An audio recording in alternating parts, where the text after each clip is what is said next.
يا ربي صل على محمد يا ربي صل عليه وسلم. Salawat salam kita haturkan dan panjatkan kepada junjungan Allah baginda Muhammad sallallahu alaihi wasallam, kepada keluarganya, para sahabatnya, dan kita mudah-mudahan diakui sebagai umatnya, mendapat syafaatnya dunia dan akhirat. Amin ya rabbal alamin. Bismillahirrahmanirrahim. Qala al-musannifun nafa'anallahu bihi wa bi ulumihi fid dharaini amin. Sampai kepada asy-syaikhu yafrah bi hadiyati muridihi walau kanat qalilah la siyama inda kudumihi min safar wa rubbama da'a lahu bi da'watin kanat khairan lahu min ijtihadihi. Ini penting buat kita semua ya. Apa? Bahwasanya di sini dikatakan guru itu bahagia. Guru itu senang dengan hadiah dari muridnya walaupun sedikit. Ya, guru senang, guru bahagia apabila diberikan hadiah oleh muridnya walaupun sedikit. Apalagi ketika murid tersebut baru datang dari perjalanan atau mungkin dari pulang umroh atau pulang kampung atau dari luar kota, ya, guru senang kalau dikasih oleh-oleh, dihadiahin sama muridnya.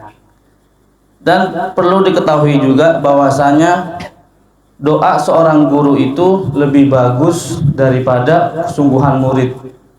Apabila ada seorang murid yang bersungguh-sungguh dalam mencari ilmu, itu gak ada apa-apanya dibanding doa daripada gurunya. Jadi doa dari guru itu lebih bagus dan lebih baik daripada kesungguhannya dia dalam mencari ilmu. Bahkan dalam riwayat lain dikatakan bahwasanya mentaati guru itu lebih afdol daripada ngambil ilmunya. Jadi dibanding ente belajar ngambil ilmu sama guru, lebih bagus, lebih baik mentaatinya. Karena kalau udah taat ya pasti belajar, karena banyak orang belajar juga tapi belum tentu taat. Nah begitu. Jadi kita harus memberikan apa pertama tadi, hadiah. Ya, apa aja yang kita punya, ya, punya rezeki, ya nggak berapa aja, dikit. Di sini disebut qalilah, sedikit, gak usah banyak. Arti kalau sedikit aja bagus, apalagi banyak. Gitu. Doa seorang guru lebih bagus bagi si murid daripada istihadnya dia, daripada kesungguhannya dia. Ya, ada murid sungguh-sungguh dalam belajar segala macam, itu nggak ada apa-apanya dibanding satu doa yang dipanjatkan oleh gurunya. Dan juga guru juga di mana-mana itu biar muridnya awet, ya, biar muridnya peka, itu juga harus mendoakan muridnya. Ya, jadi guru juga harus mendoakan muridnya senantiasa, selalu, biar muridnya ini tetap ada dalam track atau dalam jalan ridhonya Allah Subhanahu wa taala. Kedua, minat ta'arrad li nafahatillah atawaddud ila arifina billah wa tahabbub ilaihim. Termasuk daripada kita mencari nafahat, ya, daripada anugerah-anugerah Allah Subhanahu wa taala. Caranya bagaimana kita mencari atau mendapatkan daripada anugerah atau curahan rahmat dari Allah Subhanahu wa taala, yaitu dengan cara apa? Atawaddud, ya, kasih sayang kepada al-arifina billah, kepada orang-orang yang kenal dengan Allah, para aulia, para solihin. Kita harus kasih sayang kepada mereka. Wa tahabbub ilaihim, juga harus mencintai mereka. Karena kalau kita mencintai seorang soleh, seorang wali, seorang yang sudah kenal makom, yang sudah arif billah, sudah kenal kepada Allah, maka kita akan mendapat curahan rahmat dan anugerah dari Allah Subhanahu wa ta'ala. Itu pentingnya juga, ya, mencintai dan juga duduk dalam majlis-majlis mereka. Dan dimanapun mereka ada, kita harus iltimas, ya, ambil barokah daripada mereka. Karena inilah termasuk yang mendatangkan curahan rahmat, curahan anugerah daripada Allah Subhanahu wa ta'ala. Kalau kita ingin senantiasa mendapat curahan rahmat dari Allah, mendapat anugerah dari Allah, mendapatkan kebaikan-kebaikan, maka hati kita harus sayang dan cinta kepada wali-walinya Allah. Bahkan Allah juga mengancam, ya, barang siapa orang yang memusuhi wali-walinya, kasih kekasih Allah, maka akan Allah Ta'ala umumkan perang. Man azali waliyan faqad azantuhu bil harb. Hadis qudsi, Allah Ta'ala mengatakan seperti itu. Barang siapa yang mengganggu, memusuhi daripada kekasihku, para waliku, maka akan aku umumkan perang terhadap orang tersebut. Ya. Jadi jangan macam-macam, jangan ada kurang ajar, jangan ada perasaan yang aneh-aneh kepada mereka. Ya, mereka emang dohira yang manusia, cuman hati mereka udah dekat dengan Allah. Dia udah tahu siapa Tuhannya, dia udah paham apa yang harus dilakukan, dan hati mereka juga terpaut cinta kepada umat, sayang kepada umat, kasih sayang kepada umat, dan selalu memudahkan umat dalam kebaikan. Kalau kita kan kadang mana pernah kita doain orang lain, yang dipikirin diri sendiri. Doain juga muslimin muslimat, ya. Doain juga orang-orang yang benci sama kita. Doain juga orang-orang yang hasud sama kita. Pertanyaannya begini, kenapa kok orang ini jadi wali? Kenapa? Karena orang ini banyak musuhnya. Kalau orang banyak musuhnya, berarti dia banyak nikmatnya. Kalau kamu pengen banyak nikmat, minta sama Allah, ya Allah, banyakin orang yang syirik sama saya, banyakin orang yang hasud sama saya. Mau nggak begitu? Mana mau gitu. Tapi mereka doa begitu. Para wali doa seperti itu. Ya, para aulia doa begitu. Ya Allah, banyakin orang-orang yang hasud sama saya, banyakin, tolong banyakin. Kenapa? Kalau saya banyak yang hasudnya, banyak haternya, banyak yang musuhin, berarti saya banyak nikmatnya. Kenapa orang hasud? Kenapa? Dia merasa apa? Dia mendapatkan nikmat yang dirasakan oleh orang lain. Orang lain punya nikmat, tapi dia nggak punya, makanya dia sirik, dia hasud. Makanya apa? Kalau ente pengen banyak nikmatnya, berdoa sama Allah Ta'ala, ya Allah, banyakin hater saya. Ya Allah, banyakin orang yang sirik, hasud sama saya. Begitu, supaya apa? Supaya dapat nikmat. Ini juga doanya para auli. Cuman, kembali lagi pertanyaan, mau apa enggak dimusuhin orang? Kan enggak mau kita. Kita pengen mau dicintain baik, pengen senengin baik. Ya susah begitu. Sekarang begini, mengapa Nabi Muhammad menjadi orang yang paling mulia? Jadi orang yang banyak sekali mendapat karunia dari Allah Subhanahu wa Ta'ala. Bahkan Allah Ta'ala menjadikan beliau sebagai kekasihnya, hukum yang paling tinggi di antara para nabi-nabi yang lain. Kenapa? Karena banyak musuhnya, banyak orang yang benci sama beliau, dan banyak orang yang berusaha semaksimal mungkin untuk membuat beliau wafat. Banyak. Ini di perang Uhud nih satu kejadian. Ada orang yang sahabat Nabi, tapi mukanya kayak Nabi, wajahnya mirip dengan Nabi. Namanya Mus'ab bin Umair. Mus'ab bin Umair ini ganteng, saking gantengnya, ya, sampai dibilang mirip sama Rasulullah SAW. Bahkan ada satu kitab, ya, namanya Al-Musabbihuna bin Nabi, orang-orang yang wajahnya mirip sama Nabi Muhammad SAW. Nah, di antaranya siapa? Mus'ab bin Umair. Ketika dia wafat, ya, di medan perang, syahid di perang Uhud, itu apa? Orang kafir mengklaim apa? Qataltu Muhammadan. Saya sudah membunuh Nabi Muhammad. Dia yakin, dia pede. Kenapa? Nggak lakukan lagi ini wajah Nabi Muhammad ini.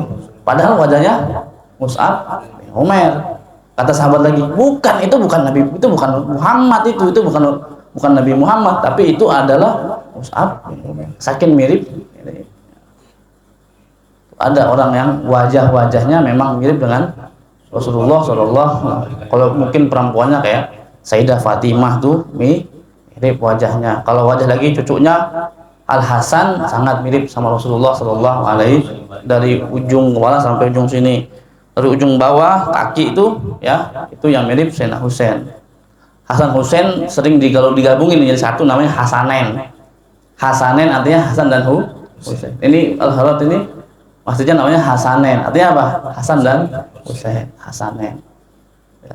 Ada nggak pengen kalau punya anak laki-laki lagi, anak kasih nama Hasanen. Jadi sekaligus sudah, gak usah dua-duanya, gak usah Hasan, gak usah kelamaan, langsung jadi satu aja, Hasanen. Maksudnya Hasan dan Husain. Gitu. Nggak apa-apa. Gitu. Nah, jadi Kalau kita pengen mendapat karunia dari Allah Ta'ala, apa? Kasih sayang sama Arif bin, duduk marang wali soleh, dapat kita daripada berkah baik yang masih hidup maupun yang sudah meninggal dunia. Terutama mereka sudah meninggal dunia, madat mereka lebih kuat dibanding yang masih hidup. Madadul mayyit aqwa min madadil hayy. Pemberian daripada orang yang sudah meninggal lebih kuat dibanding orang yang masih hidup. Karena apa? Orang yang sudah meninggal nggak ada batasnya, nggak ada batasnya. Pemberian dari mereka nggak ada batasnya. Apalagi kalau kita ziarah kepada mereka yang sudah meninggal, ya kata Habib Ali Habsyi, aqallu ma yu'ta zaidal wali kufra dzunubahu. Paling sedikit, paling minimal yang didapatkan bagi para penziarah wali adalah diampuni dosanya. Paling gedenya apa? Kalau dia kuat, kalau dia sanggup, dia akan mendapatkan apa? Magom yang punya sama si wali tersebut. Kalau dia kuat, kalau dia mampu, dia sanggup, dia mendapatkan magom yang didapatkan oleh wali tersebut. Jadi dikasih, dibagi magomnya. Kewalinya dikasih. Kalau kuat, kalau memang hatinya bersih, kalau memang niatnya tulus, benar, dapat dia. Tapi kalau enggak, ya minimal apa? Dosa diampuni. Itu sudah luar biasa, sudah alhamdulillah, dosa diampunin. Ziarah doang dosa diampunin. Minimalnya, paling besarnya adalah kalau memang kuat, memang sanggup, kamu akan diberikan makom kewalian yang dipunyai oleh si wali yang kamu ziarahi. Kalau kuat, kalau nggak kuat, tapi tadi minimal dosa diampuni. Gitu. Pokoknya harus ada cinta kepada Arif bin. Uhubbus sholihin. Kata Imam Syafi'i. Imam Syafi'i orang soleh, tapi saking tawadunya beliau mengatakan seperti itu. Uhibbus sholihin walastu minhum. Saya cinta sama orang soleh meskipun saya bukan orang soleh. Apa tujuannya? La'ali an anala bihim syafa'ah, supaya saya dapat syafaat, pertolongan mereka. Ya, wa abghadu man bada'atuhul ma'asi. Saya benci orang yang gawenya maksiat mulu, kelakuannya minus, kelakuannya belangsak, bejat. Ya, walaupun nasawiyan fil bid'ah, walaupun saya juga begitu. Walaupun saya juga suka maksiat, tapi apa? Saya benci orang maksiat. Ini ketawaduan ini. Maksud kita ngomong klaim Imam Syafi'i begitu kan nggak mungkin. Orang luar biasa. Ya, muridnya aja hebat. Imam Ahmad bin Hanbal itu kan hebat. Bukan cuma pakar fikih, tapi juga ahli hadis. Orang luar biasa. Ya, jadi begitu. Harus ada kecintaan kepada orang soleh.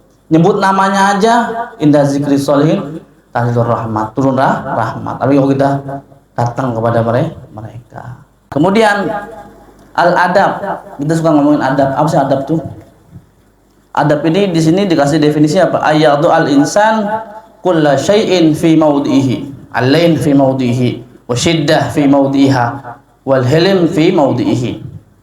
Apa itu adab? Apa itu etika? Sering nyebutkan adab, etika, sopan santun dan segalanya. Tapi apa sih definisinya apa? Apa pengertian daripada adab yang sering kita sebut? Yang pertama apa? Adab itu apa? Ayyadu al-insan. Ya, ketika seseorang meletakkan kulla syai'in, segala sesuatu, fi maudhihi, di tempatnya. Jadi meletakkan segala sesuatu di tempatnya itu namanya adab. Ya, jadi apa? Ketika seseorang ya meletakkan segala sesuatu pada tempatnya, itu namanya adab. Al-lain fi maudhihi, lemah lembut ada tempatnya. Syiddah, keras juga ada tempatnya. Hilim, bijaksana juga ada pada tempatnya. Itu baru namanya adab. Artinya ada waktu-waktu kita lemah lembut kepada orang. Ada juga kita waktu-waktunya mungkin keras, angkat suara. Dan kemudian juga ada juga waktu-waktunya buat kita bijaksana, ya, tegas kepada orang. Jadi ini semuanya apa? Ada tempat-tempat. Nah, masing-masing.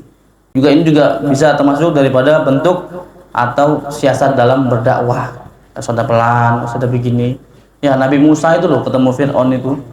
Datang ya tapi Nabi Musa minta temenin sama saudaranya Nabi Allah Harun alaihissalam, minta temenin ya, tapi Allah bilang apa?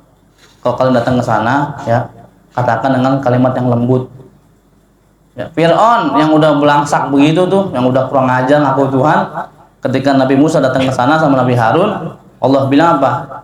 Katakanlah kepada Fir'aun dengan kata-kata yang lembut. Tuh, nggak langsung keras, pelan-pelan. Nanti ada waktunya, ada masanya. Apa akhirnya masanya? Ya tenggelamin. Kan keras banget itu, udah kena azab. Seazab-azabnya tenggelam semuanya habis. Itu. Ya, habis semua. Fir'aun, Haman semua habis. Kita sering dengar kalimat Haman, ya mungkin ya. Fir'aun, Haman. Haman itu siapa sih? Pernah nggak Haman? Pernah dengar nggak kalimat Haman? Ya pernah dengar ya. Fir'aun, Haman, Namrud, ya orang-orang yang leg-leg. Kalau Haman ini adalah asistennya Fir'aun, yang dia ditugasin untuk bangun kayak gedung yang tinggi. Apa kata Fir'aun? Haman, bikin gedung tempat yang tinggi, menara yang tinggi, supaya aku bisa lihat Tuhannya Musa. Ya, supaya aku bisa lihat Tuhannya Musa. Gitu. Asistennya, ya tangan kanannya Fir'aun, namanya Haman. Nah, ya penasehat, ya Watim Pres, ya kalau Indonesia Watim dan Dewan Pertimbangan Presiden. Nah ini cuman Fir'aun. Jadi itu kembali ke sini, adab begitu Nabi Musa, ya adab. Lihat ketika perang Uhud, banyak umat Islam yang berguguran, jatuh, ya ketika Rasulullah bilang sama orang-orang yang ada di Jabal Rumah, yang ada di tempat panah itu, jangan turun apapun terjadi. Akhirnya karena nggak ini, diserang balik, dipukul mundur, habis. Ya itu Rasulullah tuh udah luar biasa, udah marah, udah segala macem. Tapi Rasulullah nggak sampai mengucapkan kata-kata yang kotor. Terus juga Rasulullah nggak marah-marah, langsung ditegur oleh Allah Subhanahu wa ta'ala. Wa in kunta fadlan ghalidal qalbi lan faddu min haulik. Kalau kamu bersifat keras, ya berkata kasar dan bersikap keras, lan faddu min haulik, maka orang-orang itu akan kabur. Makanya apa ayat awalnya? Fabima rahmatin minallahi lintalahum. Dengan sebab rahmat Allah Subhanahu wa ta'ala, hendaklah kamu berbuat lemah lembut kepada mereka. Jangan dihakimi, jangan langsung dijudge begitu. Ya, wa in kunta fadlan qadal qalbi lan faddu min haulik. Kalau kamu bersikap kasar, ya kasar dalam ucapan dan dalam tindakan, lan faddu min haulik, tentunya mereka akan lari, akan kabur dari sekelilingmu. Bisa-bisa nggak beriman kepada Nabi. Tapi gitu diajarin oleh Allah Subhanahu agar apa? Lemah lembut. Dan kalau marah ya wajar, berhak. Kenapa nggak nurut perintah? Oh sekarang tolong goblok, udah begitu dah. Oh sekarang begitu. Tapi beliau nggak, langsung ditegur, diajarin oleh Allah Subhanahu. Makanya kenapa kok bisa menjadi orang yang luar biasa? Kenapa? Langsung dididik oleh Allah Subhanahu. Adabani Rabbi fa ahsana ta'dibi. Saya dididik oleh Allah, oleh Tuhan saya, maka saya menjadi paling bagusnya ajaran, paling bagusnya pendidikan adalah Rasulullah SAW. Kenapa? Langsung dididik, langsung diajarin oleh Rabbul Alamin, yang melalui malaikat Jibril. Yang Jibril cuma menyampaikan aja, hakikatnya sejatinya yang mengajarkan Nabi adalah Allah Subhanahu. Makanya kalau kita mikir, kenapa sih kok bapak ibu Nabi kok nggak sampai hidup sampai Nabi dewasa? Ya itu hikmahnya, itu ada hikmah. Ayahnya meninggal saat Nabi usia 2 bulan. Kemudian ibundanya meninggal saat Nabi usia 6 tahun. Itu ada hikmahnya. Kalau ayah dan ibu Nabi sampai terus panjang umur sampai Nabi dewasa, maka akan ada orang yang mengklaim, menyatakan pantes itu Nabi Muhammad jadi orang hebat, diajarin sama bapak ibu. Pantes Nabi Muhammad jadi orang yang jujur, yang amanah, yang pemberani, yang tegas, bijaksana. Kenapa? Didikan orang tua. Nah, makanya Allah nggak mau tuh ada bahasa seperti itu. Makanya itu juga hikmahnya, hikmahnya. Kenapa? Maka adalah statement dari Nabi SAW, ya, adabani Rabbi, saya diajar langsung, dididik oleh Allah Subhanahu wa ta'ala. Makanya saya menjadi sebaik-baiknya ajaran atau pengajaran karena langsung dididik oleh Allah Subhanahu wa ta'ala. Dan itulah kita penting untuk beradab, artinya meletakkan sesuatu pada tempatnya, pada porsi.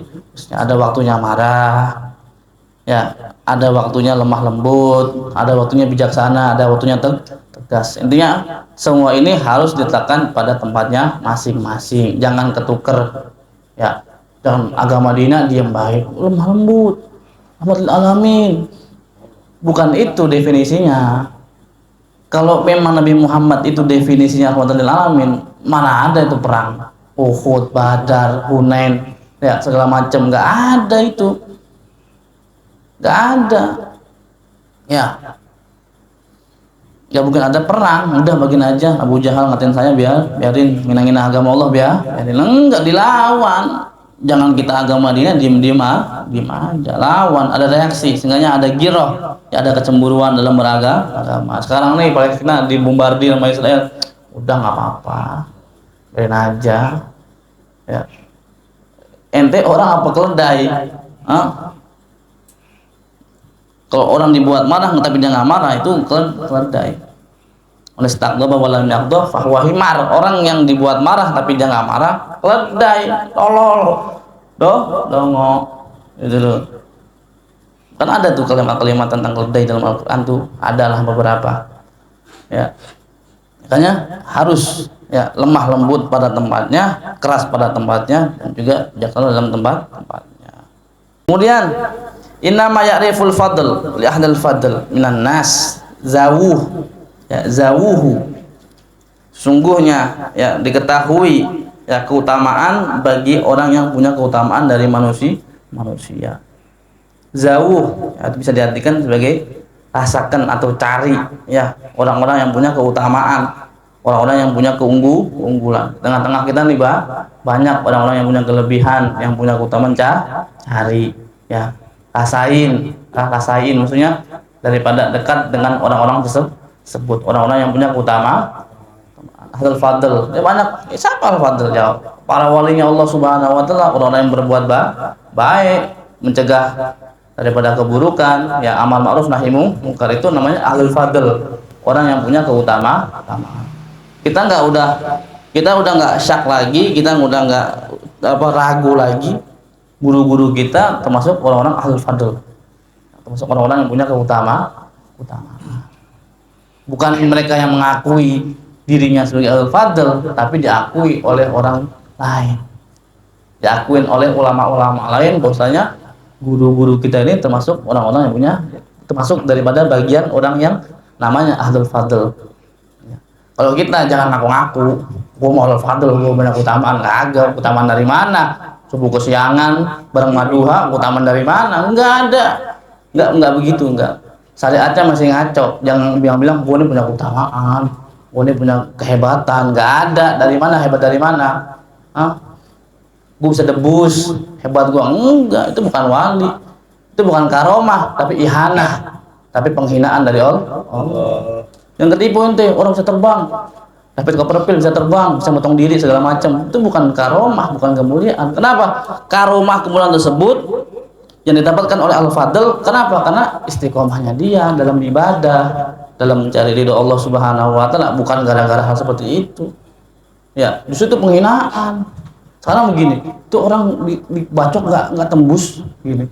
Nah itu Sayyidina Ali dibacok sampai wafat, Sayyidina Umar dibacok sampai wafat, ditikam, Sayyidina Utsman dibacok juga, ditikam sampai wafat, Sayyidina Husain sampai dipenggal lehernya, Sayyidina Hasan sampai diracun. Lah sekarang begini, apa ente mau menyangkal kalau mereka bukan orang yang punya keutamaan? Apa kita mau menyangkal kalau mereka tuh kurang apa? Kurang sakti gitu, kurang hebat? Hah? Nggak begitu. Bukan orang yang tahan bacok, tahan banting, itu wali, enggak. Nah itu buktinya. Sayyidina Hasan diracun, ya kan? Wafat. Kemudian Sayyidina Husain terbunuh dengan panah, dengan pedang segala macam, sampai akhirnya lehernya putus dari jasadnya. Terus sama mau bilang, Sayyidina Husain nggak ada apa-apanya sama orang asli debus gitu. Nah kan? Itu namanya apa? Ihanah, kehinaan bagi mereka. Harus tahu kita itu. Jadi hal-hal seperti itu bukan orang punya keutamaan, tapi itu adalah penghinaan dari Allah Subhanahu wa taala. Sesungguhnya ya, kemuliaan dari semua kemuliaan yang ada itu terkumpul dan terhimpun dalam satu kalimat yang namanya istiqomah. Kalau sudah istiqomah, baru dah ente bisa mengumpulkan semua hal-hal yang menjadikan sumber daripada kebaikan. Makanya kalau jadi murid itu jangan kebelet pengen karomah, jangan. Nah sekarang ente kayak baca kitab Imam Haddad, emang ente mau bilang Imam Haddad bukan wali? Karena rajanya wali 60 tahun, yang 40 sampai 60 tahun beliau jadi wali kutub. Terus kita menyangkal. Tapi mereka tutupin. Ya, keutamaan mereka, kemuliaan mereka tutupin. Kenapa? Malu. Yang mereka tampakin apa? Ilmunya, muamalahnya, ibadahnya kepada Allah Subhanahu wa taala, istiqomahnya, ya. Munajatnya di malam hari kepada Allah, melasnya, ngemisnya kepada Allah Subhanahu. Itu kenapa aulia itu nyembunyiin karamat mereka. Ya. Ya innal aulia yaktumu karamatihim kama taktumul mar'ah dama haidiha. Sungguhnya para wali Allah Subhanahu wa taala itu menyembunyikan kemuliaan mereka, keramat mereka sebagaimana perempuan wanita menyembunyikan darah haidnya. Malu. Ya. Hatta ente punya bini nih, Bang, darah haid gua kan nggak mungkin. Malu. Jijik, najis. Harus disembunyi. Sama, bagi mereka tuh keramat tuh aib, nggak mereka tampakkan begitu saja. Ada waktu-waktunya, nggak sembarang orang bisa tahu. Nah, kebanyakan tahu-taunya keramat mereka nanti setelah wafatnya. Oh, punya begini, nanti belakangan. Lagi hidupnya apa? Disembunyiin. Jangan sampai ada orang yang tahu. Karena itu rahasia antara dirinya dan juga Allah Subhanahu. Yang mana kalau sudah diketahui oleh seorang dari makhluk Allah, maka mereka lebih baik milih untuk meninggal dunia. Kenapa? Percintaannya, rahasianya sudah diketahui oleh orang lain. Dan juga bukan orang yang hina ketika nggak kumpul dengan orang soleh, bukan. Yang hina apa? Udah kumpul sama orang soleh, sama orang baik, tapi nggak punya adab sama mereka, malah kurang ajar, malah songong, malah nyakitin baik. Itu yang nanti akan menyebabkan kehinaan bagi orang tersebut. Jadi ada orang, lu mah ayah nggak dekat sama orang wali, orang soleh, gua dekat orang soleh, tapi dia konyol, kurang ajar, songong, ngomongin segala macam, jelek-jelekin. Nah, udah dapat apa-apa, nanti bakal dapat kehinaan dari Allah Subhanahu wa taala. Ya, nauzubillah. Makanya juga apa? Penting ya kita beradab kepada mereka. Cinta, duduk dan juga berkumpul dan juga apa beradab kepada mereka dengan adab yang baik. Kemudian man asallah wa huwa yadhaq dakhalan nar wa huwa yabki. Barang siapa yang bermaksiat kepada Allah dalam keadaan tertawa, wa huwa yadhaq, dan dia tertawa. Yang misalnya mana kan lagi party-party maksiat, lagi joget, kelabing-kelabing, berkumpul, ketawa-tawa kan dia, kakak, masa muda, enak. Dia nggak tobat, masuk neraka dalam keadaan nangis. Ya, jadi barang siapa yang bermaksiat kepada Allah dalam keadaan tertawa, maka Allah Ta'ala akan memasukkannya ke dalam neraka dalam keadaan menangis. Nauzubillah min dzalik. Ya, ngeri. Yang sekarang maksiat nih, wah udah jadi hal yang lumrah. Dulu kan malu, aib. Dulu orang minum tuh nggak sembarangan kan, mabuk tuh nggak sembarangan, beli juga ngumpet. Dan sekarang di mana-mana ada orang jual homer, udah jadi dilegalin. Ya Allah, ya. Dulu mau nyari jabla itu susah. Sekarang online ada, via online, tinggal chat aja. Ada aplikasinya, didukung lagi. Kurang canggih apa zaman sekarang. Ya dulu kan mesti langsung tersaksi di tempat. Sekarang enggak, bisa dipanggil. Ya, atau kita datang ke tempatnya dia, beres. Nggak ketahuan, lewat online, ada aplikasinya. Tuh. Jadi makin zaman makin rusak. Hal-hal seperti itu makin dimudahi. Makanya kita minta daripada sama Allah Ta'ala daripada kerusakan dan juga kehancuran. Hati-hati ya, jangan pernah ketawa lagi maksiat. Jangan. Ngerinya apa? Masuk neraka dalam keadaan menangis. Wah, menyesal. Ya, dia menyesal atas apa yang dilakukan dulu di alam dunia. Dia bahagia, dia senang dengan maksiatnya, dia wah happy segala macam. Akhirnya Allah jebloskan, Allah jerumuskan dalam nerakanya dalam keadaan menangis, dalam keadaan yang penuh penyesalan, dalam keadaan yang penuh penderitaan dan juga kehinaan dari Allah Subhanahu wa taala. Ya, tadi mudah-mudahan kita jaga oleh Allah taala daripada perbuatan dosa dan maksiat. Kalau lagi kayak gini nggak mungkin maksiat. Nanti kalau lagi sendiri itu yang berat, itu yang berat. Ya. Itu yang berat, itu yang susah. Bila minta tuh Allah taala iman itu dalam keadaan sir dan juga alaniyah, dalam keadaan sembunyi dan juga dalam keadaan kelihatan nampak. Kalau yang nampak begini kan ya malu lah, malu. Tapi ya juga ada orang yang udah nggak ada malunya lagi, udah zaman sekarang selot, udah depan mata orang biasa saja taruh, ya telepon-teleponan, ya pacaran, sayang-sayangan, padahal bukan bininya, bukan istrinya. Biasa aja, cewek gua biasa ya, jadi bangga banget bangga banget ya Allah. Rusak. Makanya juga perlu tuh kadang-kadang kita juga mungkin lagi di majelis ya, tapi ingat jangan ada niat-niat yang ini, tapi niat apa? Sebagai serangan. Kalau dia nyerang dengan maksiat, serang dengan kebaikan, posting foto-foto habaib. Jadi itu kalau media sosial nggak ada foto-foto habaib atau apa-apa ya atau mungkin sebagian ulama kita nggak main sosmed ya kacau juga, setan semua isi. Makanya perlu diimbangin, share dengan kajian, ya share dengan mungkin ada khutbah Jumat di streamingin segala macam kan banyak sekarang kan, lagi khutbah Jumat di streamingin, lagi apa ya taklim, lagi rihlah atau apa aja banyak. Itu juga apa di tandingan biar nggak panas. Sahibut tabaat sufla mulaun bi'su'uddon. Orang yang punya tabiat, yang punya perangai buruk, perangai rendah, itu apa? Dia akan gemar, akan suka, namanya suudon. Ya, kapan sih orang suka suudon? Kok begini-begini? Kenapa? Suudon itu terjadi gara-gara dia itu punya perangai yang buruk, mungkin ucapannya kurang bagus, jadinya suka suudon. Mungkin suka lihat cewek-cewek telanjang umpamanya, jadinya suudon. Ya, mungkin suka hal-hal yang kurang bagus, ya, mesti dilakuin, mesti dikerjain. Nah itu akibatnya apa? Jadi suka suudon kepada siapapun, jadi suudon, jadi bersangka terus. Padahal ini adalah hal yang merugikan diri kita ketika sudah suudzon, sudah bersangka kepada orang lain. Jadi jangan sampai kita suudzon, bersangka kepada Allah dan juga kepada hamba-hambanya Allah. Dan ini akan terjadi kalau kita punya kebiasaan yang buruk, sesuatu yang tabiat kita yang buruk harus kita hilangin. Mungkin suka marah-marah, hilangin pelan-pelan. Mungkin suka apa ngegas-ngegas, ya pelan-pelan aja, lama-lama hilang sendiri. Jadi Rasul itu SAW tuh orang yang paling bijak. Kenapa begitu? Kenapa? Ketika datang orang itu minta nasihat, "Ausini ya Rasulullah, saya minta nasihat, minta wasiat." Jadi apa? Rasulullah itu memberikan wasiat sesuai dengan orang tersebut, keadaannya seperti apa.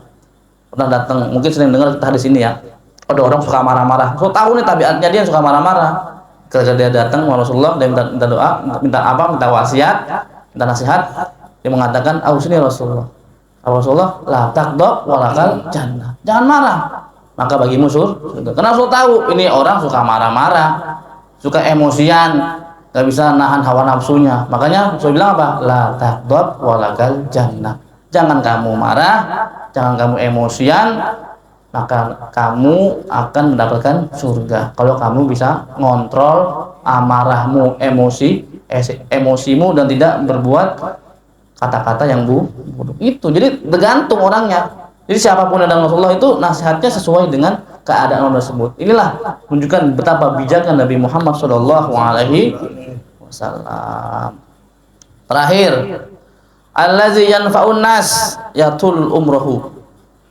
Yang bermanfaat bagi orang lain akan panjang umurnya.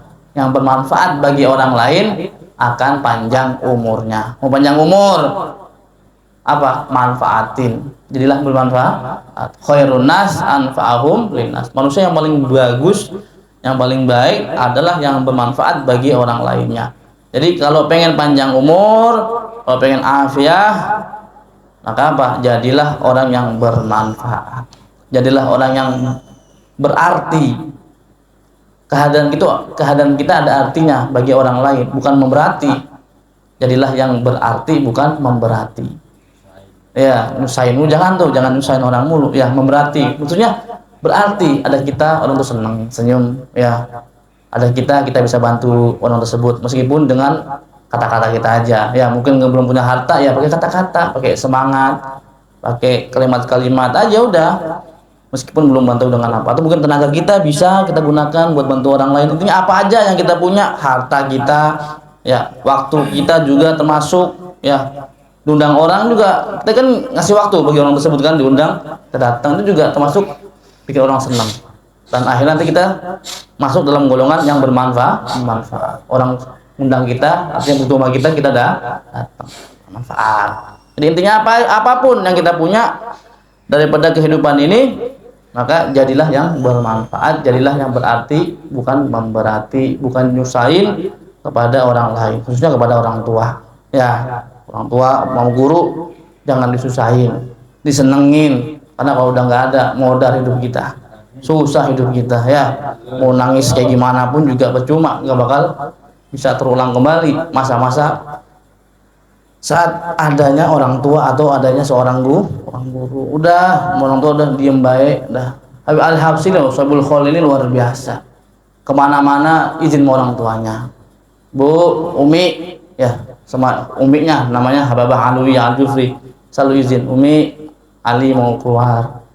Ya, dari kecilnya sampai beliau dewasa tetap mau kemana ngomong sama orang tuanya, izin. Itu anak yang baik begitu, bukan tahu melengos ngilang, dihubungin WA-nya udah aktif segala macem, taunya udah pulang sampai pagi, sampai wah Allah. Orang tua nggak mikir, emang nggak khawatir mau sampai kapan kita begitu. Ya kalau ada yang begitu mau sampai kapan, kasihan orang tua. Jadi kalau ente pengen lihat, kadang ada kan aplikasi nama face up, ya, muka muda di tua-tuain, ya kan, ada ya. Nggak perlu pakai aplikasi, lihat muka bapak emakmu, lihat muka bapak kita, emak kita, lihat apa, udah pada kisut, ya, pada ompong, udah ubanan semua, udah putih, udah nggak perlu pakai face up lagi, nggak perlu pakai aplikasi lagi, udah cukup lihat wajah orang tua kita sudah menua. Masih nggak sadar juga, nunggu apa? Nunggu mati? Nunggu tuh orang tua dipendam dulu dalam tanah baru kita mau sadar. Kadang juga ada anak tinggal orang tuanya malah tambah gila, bukan tambah bener, malah tambah rusak, malah tambah bejat. Ya, ini apa lagi? Yang buat nampar dia harus dengan cara apa lagi? Harus dengan cara apa lagi membuat orang tersebut menjadi sadar akan kelalaian dia terhadap orang tuanya. Ya. Emang kita mau nyebutin bapak emak kita kalau tua gitu? Tentu jijik, bau. Tapi orang tua kita dulu rawat kita, nebokin kita, senengin orang tuh. As'ad man tuhib qabla an tabki ala firatihi. Bahagiakan orang yang Anda cintai sebelum Anda tangisi kepergiannya. Siapapun orang yang kita cintai, yang sayangi, bahagiakan mereka semampu kita, sebisa kita. Jangan sampai sudah meninggal dunia baru jadi penyesalan. Anak yang paling kehilangan orang tuanya atau murid yang paling kehilangan gurunya adalah murid yang durhaka sama anak durhaka, yang paling merasa. Kenapa yang berbakti nggak ini? Kenapa? Dia sudah, wah, anu udah berbakti sama guru, anu udah berbakti sama orang tua, alhamdulillah, anu udah nyeneng. Lagi, oh, anu udah umroh orang tua, alhamdulillah. Jadi dia ketika orang tua pergi, dia nangis sedih, cuman nggak terlalu timbul penyesalan yang besar. Justru yang durhaka ini yang banyak penyesalannya. Nyesel gua dulu orang tua masih ada disia-siain, ya, nggak pernah pulang, main mulu, ya, mentingin orang lain, yang mana orang lain ini belum tentu nolong kamu saat kamu kesusahan. Pasti kita kalau lagi susah, lagi apa, siapa yang dituju pertama kali? Keluarga, orang tua, itu yang tuju pertama kali, bukan orang lain. Nggak mungkin.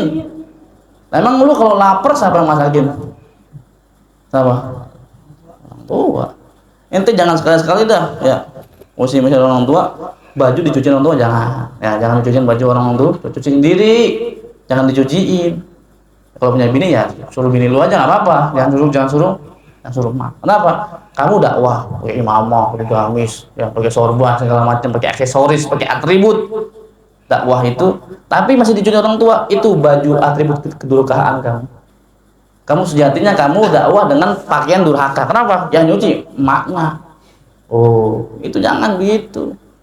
Yang apa-apa umiknya, bapaknya yang emaknya. Sian.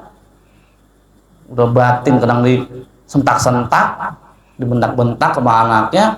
Oh, anaknya kurang ajar, nggak pernah ada di rumah, orang tuanya butuh, nggak pernah nolongin. Mau sampai kapan begitu? Sampai kapan kita begitu? Hargain mereka yang masih ada, yang masih hidup. Kalau udah nggak ada ya sudah, mungkin kembali lagi.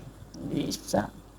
Kita tentu semua berharap ya, kalau seandainya mungkin Allah Ta'ala bisa mengambilkan waktu, kita pengen dong kumpul lagi dengan guru-guru kita, ya, kumpul dengan orang tua kita, ya kan kepengen, cuma bagaimana, sudah nggak ada mereka. Nah, sekarang ini yang masih ada kita jaga, kita rawat, kita bahagiakan. Minimal kalau nggak bisa nyenengin, jangan nyakitin, udah gitu aja. Ya, ilam takun wardan, fala takun saukan. Kalau kamu nggak bisa jadi mawar, jangan jadi duri. Kalau nggak bisa memberikan keharuman, manfaat, setidaknya jangan menyakiti, mengganggu. Ya, apalagi orang tua, guru disentak-sentak, dibentak-bentak segala macam. Wah, entah. Wallah alam apa jadi monyet, apa jadi babi itu orang. Wallah alam. Pasti dibales oleh anaknya. Dibales sama anaknya nanti. Jadi durhaka orang tua itu adalah karma yang akan nanti, kalau kita durhaka orang tua nih, bakal dibales sama anak kita. Itu bakal dibales pasti itu. Makanya jangan nyusahin orang tua. Orang tua yang masih ada dijaga baik-baik. Ya mungkin kayak orang-orang sudah kehilangan orang tuanya kan, ya cuman bisa nangis doang, cuma bisa lihat fotonya doang, atau cuma hanya mungkin mengingat kenangan aja, udah begitu aja. Gak mungkin kembali lagi. Ya antum sudah merasakan lah bagaimana kehilangan orang tua, kehilangan ibunya, ayahnya, ini kehilangan dua-duanya. Ya, kalau anak belum merasain.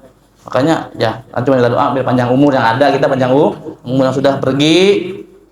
Semoga mendapat ampunan dari Allah Subhanahu wa Ta'ala. Jadi kuburannya raudhah min riyadil jannah. Amin ya Allah ya rabbal alamin. Wallahu a'lam bishawab.